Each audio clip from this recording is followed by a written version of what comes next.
And just thinking of the younger generation, just being surrounded by so much distraction, so much corruption, so much sexuality. It's just incredible.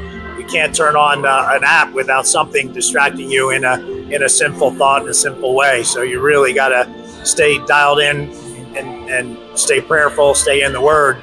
Are there 3 simple beginnings maybe you would suggest for someone that just listen to this now and they'd like to get started? Do you have any thoughts on just a couple steps if someone wants to begin right now today to understand a little bit more about this Jesus Christ that we love so dearly and that is our salvation?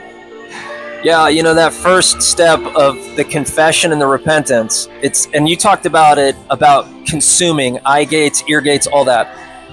So many young kids today, they grew up with cell phones. And not only that, the food is really messed up. So their attention spans are low, but it's really self-control issues that are going on. And let's just be honest, it's not just with kids, it's with adults. The difference is they've grown up with this all along. So I would say the first thing is just owning that and saying, you know what, I fall short. What does that fall short mean? It means you fall short of what God created you in His image, which means you're walking in a false identity.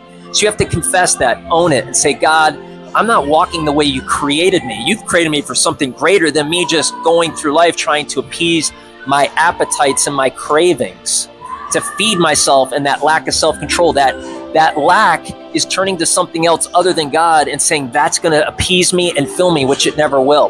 God, I fall short. I confess it. But the wages of sin is death. That's what I deserve. But I'm saying to you, you're my gift, Jesus, because you took my place. So now I'm going to say, Jesus, come into me, rule in me, reign in me, and help me as I'm one with you to walk this faith out and help me to be that new creation, that new identity, because there's such an attack on the identity of kids today. My identity is exactly what God says I am and no other voice. If it aligns with Him, that's who I am because He created me. Why would I turn to something else? So that's what they're doing, is now they're walking in the knowledge of truth and knowing who they are in the image of God.